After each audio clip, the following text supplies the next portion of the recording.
Alright, what's up everybody? Coach Baby Bear here, and I'm going to talk to you about why you're not building muscle and why you're training way too hard than you really need. I'm talking to the people who are training 6 days a week, maybe even 5 days a week, who have 10 plus exercises in their workout regimen. Your workouts are taking you an hour to 2 hours, and you're not seeing any progress. We're going to really break down why that's happening and why you should knock it off, okay? So, we're going to start off with first the stress recovery adaptation cycle in the human body. So we're going to put this into terms of a suntan. So let's say I want to get tan. What do I got to do? I got to go sit out in the sun. So on my first day, haven't been in the sun for a year, I go out and I sit in the sun for 10 minutes. The following day, my skin is just a little bit red. The day after that, my burn is gone and I am just a little bit darker. So sure enough, I continue this process every other day, sitting out in the sun for just a little bit of time. This same process applies to our training as well. You should get into the gym, apply just a little bit of stress to the muscle group that you're trying to train, let that muscle group recover, and most importantly, adapt to that stress. So if I'm squatting 100 pounds, I need to give my body ample amounts of time to recover and to adapt to 100 pounds. So that when I go in and I squat again, I'm not going to squat 100 pounds, I'm going to squat 105 pounds, and so on and so forth. So when you're in the gym, that is the stress.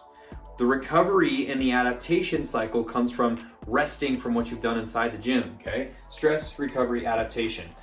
The time in the gym is the smallest piece of the puzzle, okay? You should be focusing the most on your recovery and your adaptation, and that is how you grow and how you get bigger and how you get stronger. So if I'm in the gym 6 days a week, when am I giving my body enough time to recover and to adapt to that stress? I'm not, okay? So that's the first problem. The next problem is quality over quantity. You guys are using way too many exercises. So I'm gonna use a bicep, for example.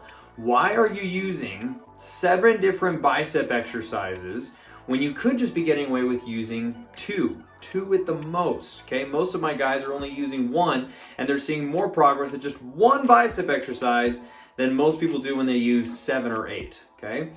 Quality over quantity. Pay attention to what exercises train the most amount of muscle mass at one given time, that train that one muscle group that you're looking to train in the longest, most effective range of motion, and most importantly, can that exercise be increased in resistance every single time by as much or as little as you need.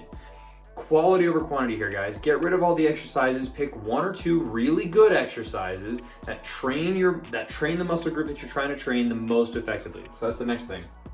The next thing is intensity over volume. So right now there's a huge debate that you need 10 to 20 sets per week for a muscle group to grow. I'm not going to agree with that. I would say 10 to 20 sets is way too much for 99% of people. The first problem with just giving a blanket statement of sets is, how much is it? 10 or 20? Is it the lower end of 10 or the higher end of 20? And then the other problem is we haven't standardized what is a repetition yet. Is a repetition where it's slowly controlled to the top and then quickly released? Is it a slow control and a slow negative? Is it a fast rep? Is it a pause? Like, we haven't even standardized a repetition, so how can we accurately prescribe a number of sets? So we have found over decades and decades and decades of research, the driving factor of growth, strength, and muscle mass is intensity, not volume. Think of it in terms of dynamite, okay? If I had a stick of dynamite right now, and I took a pencil and I tapped it with my pencil, is it going to explode? Probably not. If I did several taps with that pencil, is it going to explode? No. If I gave 10 to 20 taps of my pencil on that stick of dynamite, is it going to explode? No, it's not. It takes one giant blow for that dynamite to explode. The same is true with muscle growth. You just need one really effective set, one high quality set with high quality repetitions with a high quality exercise to trigger growth and to trigger the stress recovery adaptation cycle. That's proven. So focus more on training harder instead of training more. More is not better. If more was better, then we would be in the gym for several hours a day, right? Why does my workout have to end in 1 hour if I'm going to see more growth if I train 12 hours? That's ridiculous, right? Not even to take into consideration your other work-life responsibilities, right? Intensity and quality matters more than quantity and volume. Okay, now there's some controversy with what I just said here. There's a lot of controversy with what I just said here.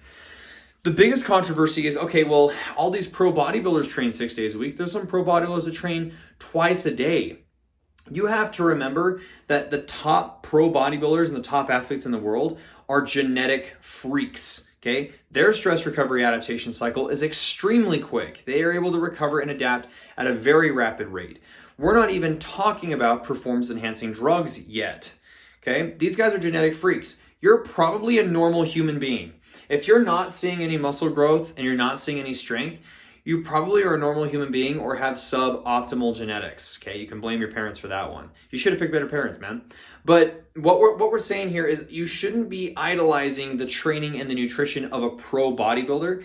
You should be looking at the people who have really crappy genetics, who have a really hard time getting stronger building muscle, and looking at what they are doing to see incredible progress. Those people probably have a better idea of what they're doing than the pro bodybuilders do. Think of it this way. Who should I be listening to more? The guy who was always able to deadlift 500 pounds his entire life, or the guy who started with a 100-pound deadlift and had to scrimp and scratch and train his ass off and study and research to finally get to a 500-pound deadlift? I'm going with the other guy, okay? So hopefully this just makes some sense of we need to get out of this whole disgusting habit of training more is better. That's not the case, okay? Focus on adequate amount of recovery, adequate amount of adaptation, pick 1 or 2 exercises per muscle group, focus on increasing the intensity and how hard you're training before you increase the quantity.